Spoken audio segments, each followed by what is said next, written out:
hare woɓɓe no windanno men ɗo mi lando ɗum ɗon kene usaji ɗo yo woɓɓe go lando question jiɗi mbay goɗɗo waɗal ɗo taho woɓɓe inni wondema teɗe makko moƴƴira gikku wona hara joni moodi oti jombamo nde o jombamo hara o wolanamo ko wona gonga joni noon o nani bayana o jentike bayana ñandego ɓe inni wo fenande no dagi hara ko boƴƴintingol hakkude ɗiɗo haɓuɓe woma hara moodi on si fenani debbo on nde jombamo wo kono ɓay hari o jentotoni bayana on koye radio o wonno jentade wawa landitade o anda so tawi hara ko ɗum ɗon moodi makko tippe mum wolanimo ko waɗoyta woko honɗum woni ñawore ɗum ɗon haray ɗon fodugol goɗɗo e fenalngol mono sirti ani ko waɗa kon ko halda aɗo desal ngal kon ɗum ɗo haray daganaaki gorko on fenugol e muɗum ko andi kon o waɗoyta watta o jamfo debbo on o inna waɗanaymo ɗum fiyo jombumo amma noon si woni haa o jombimo ɓe woni nokku gootu ɓe wuuridi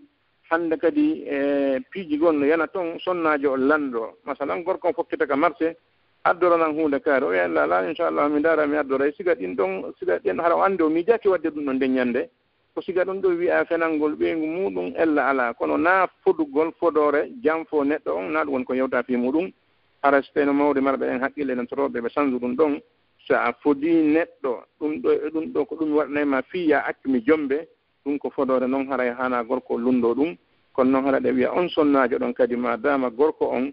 lundike kanko wata o tewtormo jikku makko on no jeeya e moƴƴugol jikkungol yaafanagol gorko on sabu geɓe aduna ɗen ɗe ɗuuɗi ɗe fanɗi ko lannooje amma koni kon ko Allah subahanahu wa taala na ko lannata haɗa ɗe yamira sonnaajo yo muñño o wona ka moodi makko o ɗoftoomo ko moodi makko fotnoomo waɗaali kon o lanndora needi o lanndora doysi moodi makko jaɓi waɗi fa biha wa ni'ma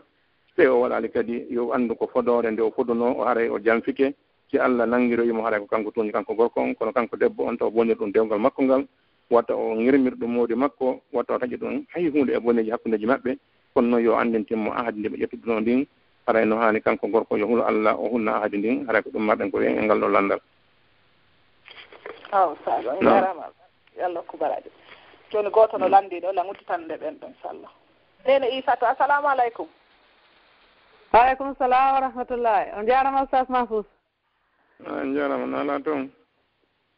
e yettore Allah machallah yallah o yoɓon ko ɓuuri moƴƴude allahuma amina landal moɗon ngal e hanki haray onon on makuno wondema haray so tawi sonnajo no yiya ƴiiƴan toujours ko ɗum wonno ko mako ɗon ka nam haray masala on himo juuti seeɗa o wela yewtude e konngol daɓɓol haray so tawi woni on tigi yiɗi ƴiiƴanɗan e gaani balɗe sappo joyi nder lewru ndun haray o kontata ɗum ɗon ƴiiƴan fiilaye wi mana haray fiilaye on ko juuti wo ko juuti so tawi ko neɗɗo mo mara aada o sendindira hakkunde ƴiiƴe ɗen haray o jooɗata ko ɓuri balɗe sappo joyi nder lewru ndun ko joɗɗo ko balɗe sappo joyi amma ɗe balɗe sappo joyi heddiɗe nder lewru kala o juulayɗe o hoora ɗe haray ɗen ɗon o kontatake e muɗum neɗɗo nduɗe fiilaye amma noon so tawi himo joginoo aada mo o woowi e ndeer lewru ndun masalan himo wowno balɗe jeegoo ma balɗe jeɗɗi haray yo o jogito aada makko lewru fof lewru balɗe jeegoo makko ɗe ma jeɗɗi ɗen balɗe heddini hay ƴiƴan arde makko haray yo ɗaɓɓu ko ɓisa e makko o salligoo o juula ɗum ɗon hattamo juulugol so tawi woni noon o marano aada kono mo wawi sendirde ƴiƴan ɗan hara ƴiƴan fiilaye ɗan wonno nelaɗo matel noon sallllahu alayhi wa sallam ko ƴiiƴam ɓele jan jogiiɗan luurendi seeɗa haray somo wawa anndude ɗum ɗon kadi hakkunde ɗum e ƴiiƴan jargagol ɗan ɗan ɗon ko ƴiiƴan wujjuɗan ɗan tawata ɗan luuɓata haray kadi mo wawi sendirde ɗum ɗon embere ko ɗan ɗon niɓɓituɗan luuɓuɗan woni arde kon o acca ɗum no juulugol ɗama boɗe jan ɗan tawata luuɓa e ɗan ɓawla kadi on tuma si ɗan ɗon ari o salligo o juula haray ɗum ɗon ko nawnare ɓen toro Allah subahanahu wa taala si woni jarriboraɗo siga ɗum ɗon yo Allah ndikkimo haray on tino wawi etade o laɓɓa lekki hala kadi o taƴaki programme on ɗo ko yontere kala aranaymo yontere kala ça fait si ari e nder yontere o fof o laaɓa yontere nden o wayta kadi yontere hara ari ko ɗum ɗon mellandi hara si tawi ko fiila e noon e si aray ko si woniri noon si tawi o laaɓi gila ñande o laaɓi heeɓi ka fuɗɗitiɗon si timmali balɗe sappo joyi o kontata ɗum fiilaye aha ok nam on geli ke gila ka o laaɓi ɗon heɓi ka o fuɗtoto ɗon so timmaali balɗe 15 kono ta ɗum no fiilaye so tawi noon timmi ɗum ɗo naɓi yeeso ngara mo wawi wattande ila e muɗum o annda so tawi na fiila makko fuɗɗiti ok albarka yalla yoɓon ko ɓuuri e moƴƴude allahuma assalamu aleykum aleykum salam nam assalamu aleykum waleykum salam wa rahmatullahi on jarama de na ala toon jam to alhamdulillah sa ene geltiɗon ok alay ko lamdal mi mari ɗo ko yowodiri e bange ko woni ko ɓe innata kon kamen waɗugol alluje janngugol fi cerningol ko fi falano yon laɓɓinan en seeɗa fi e mum ayi ɗum no hannde waɗugol kamen on tigi annda si tawi haray tigi tigi on ko honon duwira par ce que wano ka mi nanata ɗuma luttuɓe ɓen ino waɗa ɗum wano e julɓe luttuɓe ɓe mi nanirtaɓe ɗi wano kamen noon ɗum no ɗuuɗi waɗugol toon waɗi ko ngallandal ɗon mi marno on ɗon alluje cerningol fayda sen taskike ko saria yiyata ka fiimuɗum yewta e defte saria ɗen kono tañƴini mawɓen ko waɗirno ɗum ɗon ko fii jogitagol yimɓe goo ɓe tawata ɓe mara gandal kono si ɓe huddaka ɓe doga e diina kam ɓe waɗa ko ɓe faala o to ngeeli jooni so ƴettiɗo neɗɗo mo tawata neɗɗo o jannga hay hunde o yehi ha o heɓi duuɓi 50 tawata o wawa janngude hay ba kono so joƴƴinimo jooni o jentiki Qur'an o wi'imo ko o ceerno haɗa hannde kadi o heɓi martaba mo tawata o hersa e jinugol o hersa wujjugol o hersa yahugol ka woni wo hannde kadi min ɓuri tañƴinade ko fii sabu ɗin piiji ɓe waɗirno ɗum ɗon kono ɓay winda ka wallina ko fii honɗum sakkiti ɓe ƴetti ɗum waɗi ɗum ɗaɓɓir ɗum ɗum ko ñaamete acciti tigi tigi on janngugol ngol senngo goo no marani en ella sabu wuyno jonndino e ɗum ɗon ɓe salo janngude ɓe inna hoore maɓɓe ko ɓe ceerno hara hay fatiha ɓe wawata sellinde ɗum ɗon ko toon ɗaynugol hoore muɗum noon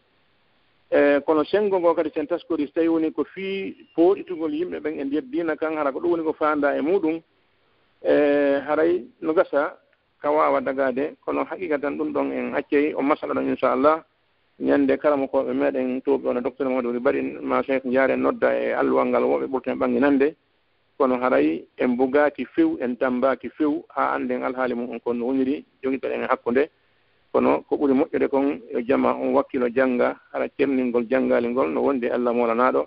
si onti kadi jangi ha si o wiyama ceerno eɗen andi ɓuuri hewde koɓe wiyeten ɓen ceerno haray ka niveau maɓɓe muuti ɗon haray ko niveau embere suudu maɓɓe ɗum ma hoɗo maɓɓe ngon kono so ɓe yalti ga yaasi en tawa haray ceerno yagal ngal namutingal kono ɗum ɗo fuu ko hunde nde tawata ko hunde waɗanode fewdo mayre hayde ko ɗum ɗon kadi fewndino kono hannde na ɗum kadi fewndi ko kaydiji wona e jonnede no nandita moƴƴa diplôme jonal jonnede ɗin hannde kono ɗen ɗon tun niveau ji gande ɗen haɗa no ɓurdi inchallah subahanahu wa taala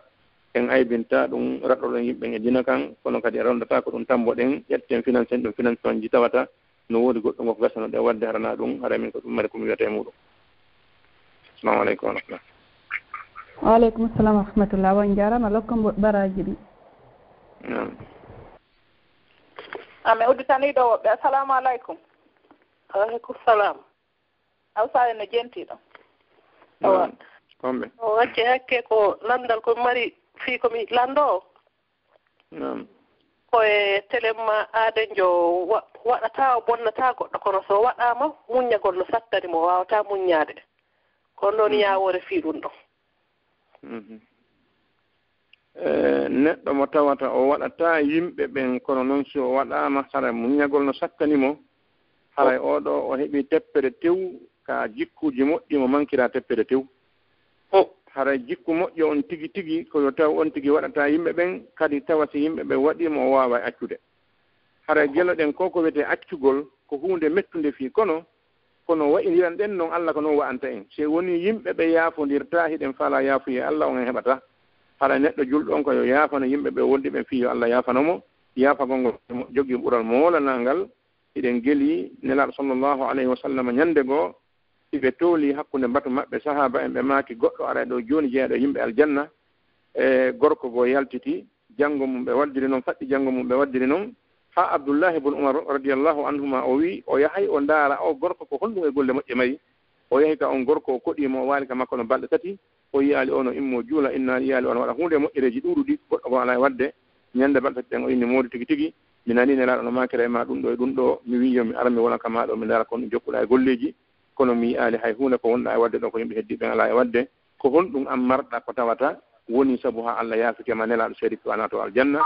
o wi kanko gorkon hare de mi annda goɗɗo ngo komone wadde si wona si mi ari waalagol ka danki an mi inna Allah kala neɗɗo waɗɗolam mi accanimo ha hande mi waalaki ka danki an mi ɗani tan ɗo jogi mone wonande nani ay waɗimmo an mi yaafanto yimɓe ɓen somi waalo tawi ko ɗum ɗo okkimo daraja ha tawi la ceerni wonata aljanna o ma yaali walla julde heewde wona korka heewka idan ɗum ɗo no holli wonde neɗɗo julɗo yo woni yaafotoɗo o yaafo kadi haa ko yaafuyi e laaɓuɗo woɓɓe gon toon ɓe acce kono ko margol wona accugol ko haa si tawi a memintino e goɗɗum ngo ɓe enna awa hannde kadi ko feƴƴuno kon e ɗum ɗo kono hawdira mi yotto nanon so on ti yaafiki hannde kadi na yo wolfi ɗum ɗon fiw hay so goɗɗum ngo yanti yoɓe wolfi ko fewndi kon ɓe tata ko feƴƴi kon hara yaafagol ngol ko hunde ɗaɓɓande julɗo fof yiyata haɓa wonki mumkin haa wawa ɗum amma noon si o yaafaki o inni o yottoto kadi o mara bakkatu si o yottike embere ko o waɗa kon o ɓeydaali hay hunde kono no welata fii nde neɗɗo yottoto yeru ko waɗa hara o ɓeydaali hara ko ɗum ɗo marɗen ko wassito ɗen julɓe ɓen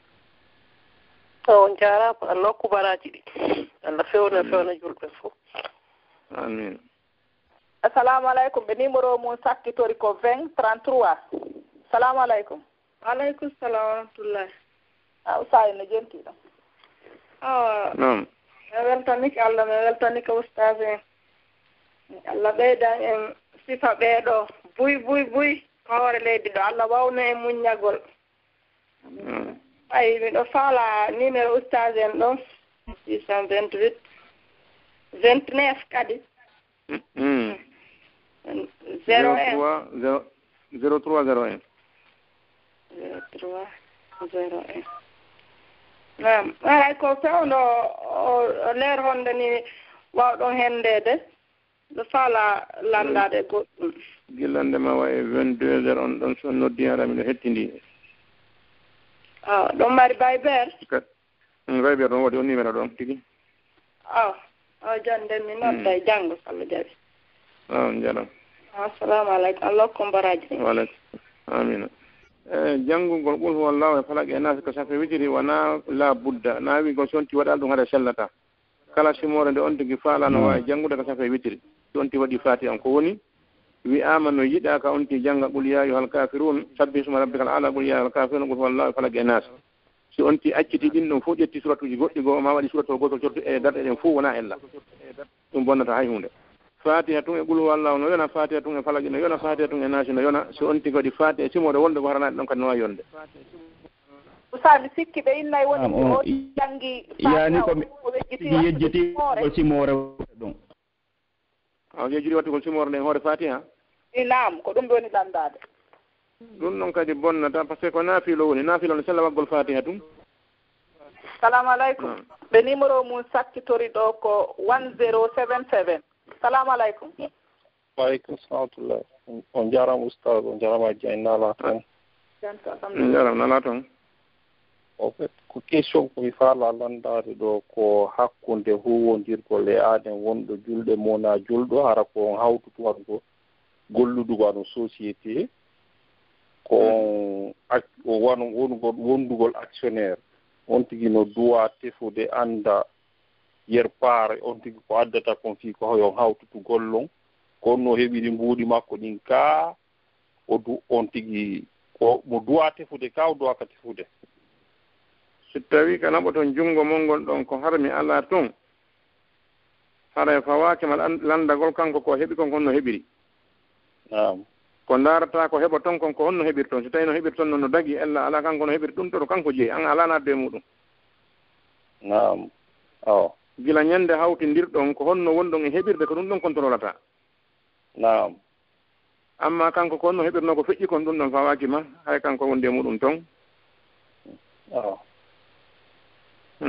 jo tigi tigi ko ɗum noon mi fawanno anndude mo ƴaw jarama bo albaraka Allah ɓeydañimo radio ɗo Allah ɓurtu ɓantugol mum amina ɓe numéro mum sakkitori 3336 salamu aleykum tana ala toon jantum mbiɗa weltani on de yo Allah on yoɓon ko ɓuuri e moƴƴude allahumma amin komi faalandagol on ɗo ko fii menen ɓe neneɓe koye pay koye nder ɗi cuuɗi sonka haa ñaaɗa hano moni tun hino moni ko ndu woni ñaawore on tiginen ɗon kadi haɗa e monagol ngol ka ne'ugol haana ɗuɗɗingol on tigi no haani monaade so tawii pay kunkun yeddii Allah kono so tawii ko haqqe ma an neneejo on woni ko o yeebi ma haqqe baabaajo on ma haqqe mawniraawo makko ko yo hollumo tun naano yiltanaamo anndi no jeeya e Allah ne o ɓen hannde haɓɓitagol tum pay kunkun kun annday kun anndinaaka haɓɓitagol pay kunkun waɗe ko makko baa watta haa kankun kun annda ko makko baa on anndi kon haɗa ko ne'oowo on no haani si pay kun waɗi Allah noddaamo joƴƴinaa wuuliranaamo doy ene hariɗa anndi nde hunde ɗo wattaake oyno hii haɗo anndi fii hon ɗum waɗanɗaa korisamo haa o annda tigi tigi on waɗi Allah kono si a sonki a ñaaɗi a pii a kambi on anndi ɗum no waɗde haa fayɓe godoga mawɓe muɗum ɗaɓaka suuɗoyo ɗum ɗo ko needinde tawata ne o on tigi hoore muɗum hatto jiɗe ne'eede hara ko haani kon naayi on ti hewɗin sonko e ñaande hoore ɓiɓɓen sabu ɗum kadi ɗeñƴinee ɓe bonna hakkille maɓɓe adda haa tawata hay si ɓe bonnii ɓe suuɗay ɓe an ɓe suuɗoo donc on ti eto rectifia ɓe annda pay kun heɓaali taw ganndal kun heɓaali hakkille ko an jonna ko an neata haqqille ɗen naada ganndal e muɗum ko si a neƴii noon haa wonii makko ba on tuma si tawi feewaali sonka noon waɗa nelaaɗo maakir noon sallllahu alih wa sallam anndine fayɓe ɓen julde ka duuɓi jeɗɗi piyon ɓe si ɓe accii ɓe juulal ka duuɓi sappo kono noon ngokku yaarete kono tentini sonnaɓe mi annda telen ka yaasi toon kono telen ka meeɗen ga sonnaɓen ɓe yaafo haray ɓe jeeya e sabu ƴaggugol fayɓen sabu no ɓe neƴirta noon si on ti rewaali laawol ko ɓuri metti newde ko fof ko bani adama so tawi a rewaali laawol ngol a yahay haa perda neɗɗo so a perdi neɗɗo haray hannde kadi ko hunde hulɓininde haray ɗen toro jama on ne'o ɓen ɓe uytumoneji ɗin ɓe ne'ira hakkille e convenkugol fayɓen foda ɓe piiji fiyo ɓe waɗa ko ɓe tali wadde kon ma fiyo ɓe accu ɓe tali accude kon haa ɓe wowta ɗum kamum piiji maɓɓe hara nawaggol sonko ñaande piiggol ɗum ɗon hara na ko ne'irte haray ko ɗum ɗon toɗo ɗen jama o moƴƴi jarama hello ɗum ko moƴƴi Allah wawna men amin on jana amin ɓe numéro mum sakkitori 61 58 salamu aleykum waaleykum salam wa rahmatullah usaden no jentiɗo nam ustad assalamu aleykum waaleykum salam ara mi weltike fota ara e landal ngal min ko bange fi bareeru yani si metti conci goɗɗo ske ɗum ɗon no wawa juulde ka sellata metti conci neɗɗo wani ka bis jennima 4 ans bareeru ni si metti conci ok conci goɗɗo si tawi ɗum no juula sey no tawa eko bonnata kon salligi no bonnata salligi on kono no moƴƴi on ti lootu kadi mettiɗɗa ndu metti ɗon nam hay siko junngo ma ngom ma ɓanndu ma ndu ndu metti ko ya lootu batte may ɗon kono bonnata salligi ma on anndi mo meemi soɓe nam soɓe ɗe o meemi ɗen bonnatamo salligi kowoni koyo lootu soɓe ɗen o itta nemgol soɓe ɗen bonnata salligi nam nam barakallahu fikum nam jara haɗa landa gotol komi nani tigi tigi on ɗimmal ngal nanali ngal aray ko mi toroto kañum nene ɓen han jooni ko ɓe selu e huɗugol ngol ko waɗi ɓiɗɗo ma on si bonni toro Allah yo fewnumo so tawi o bonni e o huɗaka sa huɗimo noon holno waɗoyta on tuma en anndi pellete haɗa bonnere nde ɓurtoyey ɗum noon haɗay so o falji koye toronomo Allah peewal toronowama Allah horondimo sawaba wona ya huɗumo torora Allah e bone e hoore makko so ɗum woni aray a perda ɓiɗɗo ma on perda ɗum noon haɗa jeeya ka jikkuji moƴƴi ɗin suway tun haɗa Allah subahanahu wa taala kan o ana yimɓe no way noon o nangitirta yimɓe ko ɓe wooli kon fof sina ɗum haɗana ɓiɓɓe ɓuuri hannde ko perdu ɗum sabu ne ɓen ɓe huɗay ɓe woola fiiji ɓuuri e hoore ɓiɓɓe maɓɓe ɓen ɗo o liyeede ɓe toranade ɓiɓɓe moƴƴere haɗa ko haani kon ɓiɗɗo ma sa so i o ñaade e makko ko ya focci juuɗe ma ɗen an nenejo ma an babajo on toranoɗamo Allah subahanahu wa taala sabu do a mawɓe aden no jaabo e dow makko siko moƴƴere ɓe toranimo jaaboto siko kadi bone ɓe tori hoore makko jaaboto haɗa ko haani ɓe toranamo moƴƴata ɓe toranamo bone sabu ala ko ɓuri wonde perdi nde ɓiɗɗo ma on woni huɗaɗo sabu konngol maɗa an sabu angal muñal maɗa haɗa ɗe rentina nene ɓen eɗin piiji gonɗi ɗon kay kunno yenna yimɓe ɗon ɗon toujours haɗa ko ka needi on anndi ka neediji no jeeya e jikku ne'oɓe buyi fijirgol yennugol yeeso fayɓen pay kun kala ko yimo makko ɓe no waɗa sike kanko ko soobe si pay kun kun nani nene mum no yenna ma bemmum no yenna hay siko sama kala woni yennude kanko o sikkay ɗum ko fijirte ɗum noon ko ɗum waɗi haɗa pay kun kun nde kun ara kun nanata ko wawata wolude fof ko junngo makko ekkita ɗon ko junngo ma o nanta ko ɗum waɗi ndaare hannde ɓiɓɓe ɓen ko ɗenngal ngal wolta hay soko a pullo fuuta soko anglais wonɗa walla ɓiɗɗo ma ko ɗum wolta siko arabe wolta ko ɗum o wolta idan koko nani heɗa wolo ko ɗum o wolata si a woni yennowo o wona yennowo sabu kanko mo sikka ko wolta ko waɗa ko ɗum moƴƴi ɗum waɗi haala en hana yennude yeeso faɓɓe en hana yennodirde yeeso maɓɓe. Assalamu aleykum ustade. Waaleykum salam nala toon. Jam toon no weltanade albarka lokku baraji. Allahumma amin. Miɗo faala ɗo landade ni ɗe landa raɓɓiɗungal ɗen. Naam. Ko si goɗɗo ni feƴƴini ara noon wona julɗo araniɗe wona ko mi woni ga kene sa yalti ayno to ni ara ɓe fureji ni kadi ko keesuje ma ɗum sa feƴƴi ko berde ni tawi noon kayni julɓe ma Afrique ɓen so goɗɗo feƴƴini ko on tigi inna lillahi wa inna ilayhi rajiuna sika andi to fii makko ma tawi a yiyuma ma sa yeeyi siko on tawi noon ko ga hara tawina julɗo ko keefere ɓen a feƴƴi ko berde ma hawrodiri mum ɗum feƴƴude ɗa wawi wolude ɗum ɗon ka hara a wata woluɗayna julɓe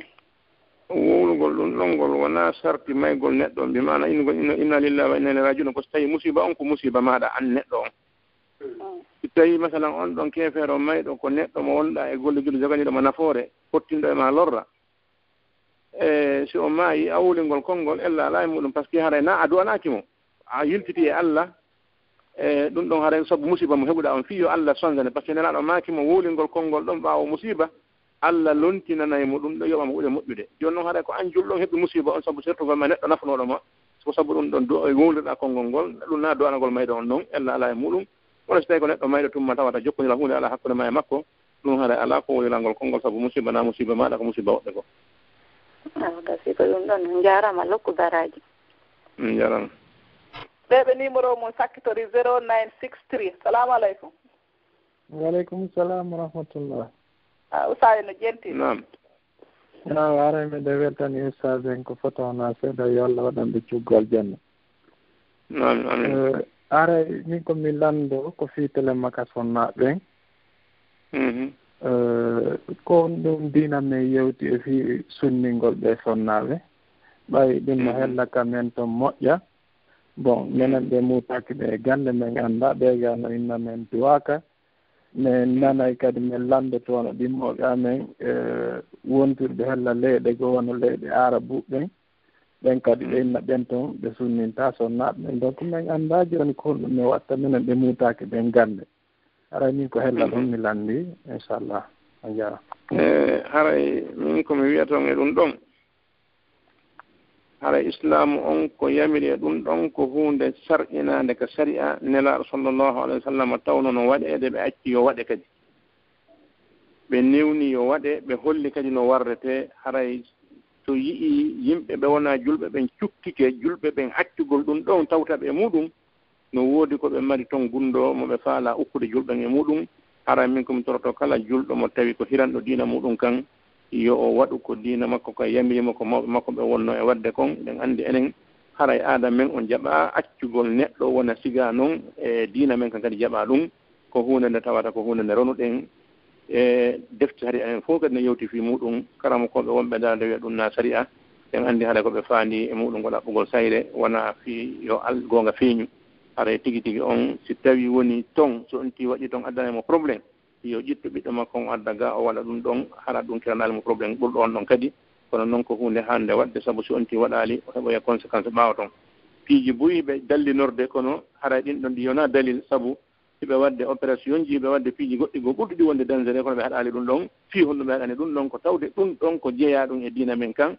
diina kan ko gokkum ɓe accitinirta en ɓe tawi en acciri diina kan nde wotere ko ɓe inne kun ɗo moƴƴa accen kun ɗon si feƴƴin kun ɗo ɓe araka gokkum go kadi ko ni ɓe yarata ha tawa ñande goo e woni wa leggal fohangal ma leggal saltangal ala hunde heddaka diina meɗen kan haɗa ko wasiɗoɗen julɓe ɓen ko rattangol wila e muɗum anden diina kan sa uyti gokkum yaha ñande goo ha tawa heddora hay hunde haɗa ɗum koko diina jeeya assalamu aleykum wa rahmatullah waaleykum salam wa rahmatullah on jarama ustad barka mi weltike moƴƴa on jarama awa usta joni yimɓe ɓe no artude tumno joni hatten ɗo joni hannde inchallah aray on jarama albarka bo yo Allah yoɓon ko ɓuuri e moƴƴude eɗen toɗo jama o yafagol joni ha ñande go inchallah haray leeron juuti seeɗa saabu ko tawno kon connexion on fewali ko ara nun haɗa inchallah ñande go en arte mum tawa darte lawol ngol moƴƴa inchallah min jarama Allah waɗi on guure moƴƴi ɗen yoddi waɗa sisonam ko wonɗon toon waɗanam barke golleji moɗon ɗi